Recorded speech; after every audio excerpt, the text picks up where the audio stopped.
Full fire లో ఉంది వ్యవహారం. పైకెత్తండి మిత్రులారా, గీడున్న మీడియా మిత్రులు ఎత్తుతలేరా? మీకు చేతులేవానే? రేపు మీకు కూడా మంచి చేసేది మేమే కదా, మీ ఇండ్ల పట్టాలు ఇవ్వాల్సింది మేమే కదా. గాడ ఆయన రవికుమార్ చేయడం ఊపుతున్నాడు. అందరు చేతులు పైకెత్తండి, దించొద్దు. జై కాంగ్రెస్, జై జై కాంగ్రెస్. హస్తం గుర్తుకే, హస్తం గుర్తుకే, హస్తం గుర్తుకే. ధన్యవాదాలు మిత్రులారా.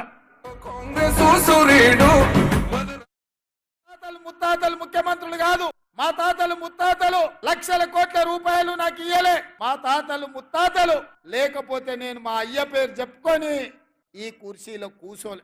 ఇవాళ ఈ తెలంగాణ రాష్ట్రానికి ముఖ్యమంత్రిగా మీ ముందు నిలబడి నిటారుగా ఎవరితోనేతోనైనా కొట్లాడడానికి నాకు ఈ ధైర్యం ఉంది అంటే, ఈ ఆత్మవిశ్వాసం ఉందంటే, ఈ పాలమూరు బిడ్డలు నన్ను గుండెల్లో పెట్టి చూసుకున్నారు, నన్ను భుజాల మీద మోసిండ్రు. గల్లీ నుంచి ఢిల్లీ వరకు మేమున్నాం, నువ్వు కొట్లాడు. అది మోడీ అయినా సరే, కేడీ అయినా సరే, బిల్లా అయినా సరే, రంగా అయినా సరే, ఎవడినైనా నువ్వు ఎదురొడ్డి నిలబడు, తొడగొట్టి పడగొట్టు అని మీరు చెప్పిండ్రు. కాబట్టి ఇవాళ ఈ ఆత్మవిశ్వాసంతో నిన్న మొన్న నరేంద్ర మోడీ గారి మీటింగ్ లో కూడా నా రాష్ట్రానికి నువ్వు నిధులు ఇవ్వాల్సిందే, అభివృద్ధికి సహకరించాల్సిందే. నువ్వు గుజరాత్ కు బుల్లెట్ ట్రైన్ వేసుకున్నా, సబర్మతి రివర్ ఫ్రంట్ కట్టుకున్నా, గిఫ్ట్ సిటీ కట్టుకున్నా, నా పాలమూరుకో నా తెలంగాణకు నాకు ఎందుకు ఇవ్వవు అని చెప్పి సభాముఖంగా ఆయన ఎదురుగానే తుమ్మిడేటి కట్టుకోవడానికి మాకు అనుమతులు ఇప్పించాలి, మెట్రో రైలు నిర్మించుకోవడానికి నువ్వు నిధులు విడుదల చేయాలి, మూసీ రివర్ డెవలప్మెంట్ కు నువ్వు సహకరించాలి, స్కైవేలు ఫ్లైఓవర్లు కట్టుకోవడానికి నిధులు ఇవ్వాలి, మెట్రో రైలు కు నిధులు ఇవ్వాలి, మా పాలమూరు రంగారెడ్డి ఎత్తిపోతల పథకానికి జాతీయ పథకం ఇవ్వాలని నరేంద్ర మోడీ గారు ఎదురుగానే చెప్పిన. ఇవాళ కొంతమంది సన్నాసులు మాట్లాడుతున్నారు, రేవంత్ రెడ్డి నరేంద్ర మోడీ గారికి ఎందుకు వినతి పత్రాలు ఇచ్చిండు అని.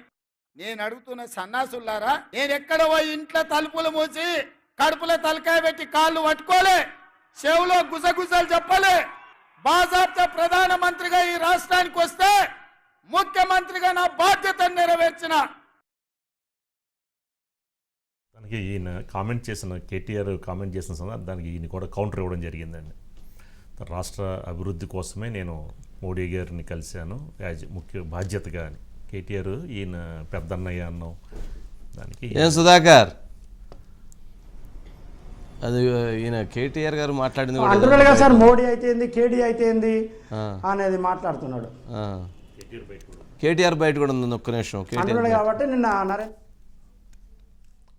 సింహం ఎప్పుడు సింగిల్ గానే వస్తుంది, కేసీఆర్ సింగిల్ గానే వస్తాడు, బీఆర్ఎస్ బీఎస్పీ సింహం ఎప్పుడు సింగిల్ గానే వస్తుంది, కేసీఆర్ సింగిల్ గానే వస్తాడు.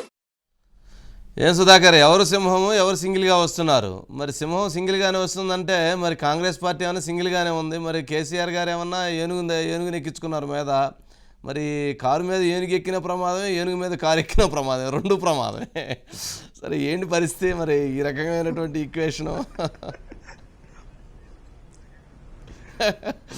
కేసీఆర్ సింగిల్గా వస్తే సింహం అయ్యేటోడు కావచ్చు సార్, కానీ సింగిల్గా రావట్లేదు కాబట్టి ఇప్పుడు ఆయన ఆర్ఎస్ ప్రవీణ్ కుమార్తో కలిసి వస్తున్నాడు కాబట్టి మరి కేటీఆర్ భాషలో సింహం అనుకోవాలా మరి ఏదో అనుకోవాలా అనేది ఆ బీఆర్ఎస్ నాయకులు కేటీఆర్ చెప్తారు. కానీ కాంగ్రెస్ పార్టీ అయితే సింగిల్గా పోటీ చేస్తుంది. వారు చాలా ధీమాగా ఉన్నారు. 14 స్థానాలు అంటున్నారు, కానీ 14 కాకపోయినా 8, 9 గెలుస్తారనే ధీమాలో ఆ పార్టీ వర్గాలు ఉన్నాయి. భారతీయ జనతా పార్టీ కూడా ప్రధాని నరేంద్ర మోడీని ముందు పెట్టుకొని పోతుంది కాబట్టి వారు ఈ గతంలో 4 పార్లమెంట్ స్థానాలు గెలిచారు, 6, 7 వారు గెలుస్తామని ధీమాగా ఉన్నారు. ఇప్పుడున్న పరిస్థితుల్లో బీఆర్ఎస్ అయితే మెదక్ లేకుంటే మల్కాజ్గిరి ఈ 2 స్థానాల్లో గెలుస్తుంది అని ఒక టాక్ అయితే రాజకీయ వర్గాల్లో నడుస్తుంది సార్. కాబట్టి ఏ స్థాయి వరకు ప్రభావితం చూపెడుతుంది, పార్లమెంట్ ఎన్నికల్లో విజయం సాధించి ఎమ్మెల్యేలను కాపాడుకుంటుందా, నాయకులను కాపాడుకుంటుందా లేదా అనేది చూడాల్సి ఉంటుంది. ఒక ప్రాంతీయ పార్టీ గతంలో అనేక సందర్భాలలో ఇలాంటి క్రైసిస్ కేసీఆర్ అనేకం చూశాడు, కానీ ఆయనకు అప్పుడు ఒక ఆప్షన్ ఉంది, తెలంగాణ ఉద్యమం ఉంది, ప్రత్యేక రాష్ట్రం అనే ఒక ఆప్షన్ ఉంది. కానీ ఇప్పుడు ప్రత్యేక రాష్ట్రం ఏర్పడ్డది, ఏర్పడిన తర్వాత 9.5 ఏళ్ళు తెలంగాణ ప్రజలు అధికారాన్ని ఇచ్చారు. అధికారం ఇచ్చిన తర్వాత ఆయన వద్దనుకొని కాంగ్రెస్ వైపు పోయారు. కాబట్టి ఇప్పుడు కేసీఆర్కు ఉన్న ఆప్షన్ ఏంటి అనేది చూడాల్సి ఉంటుంది.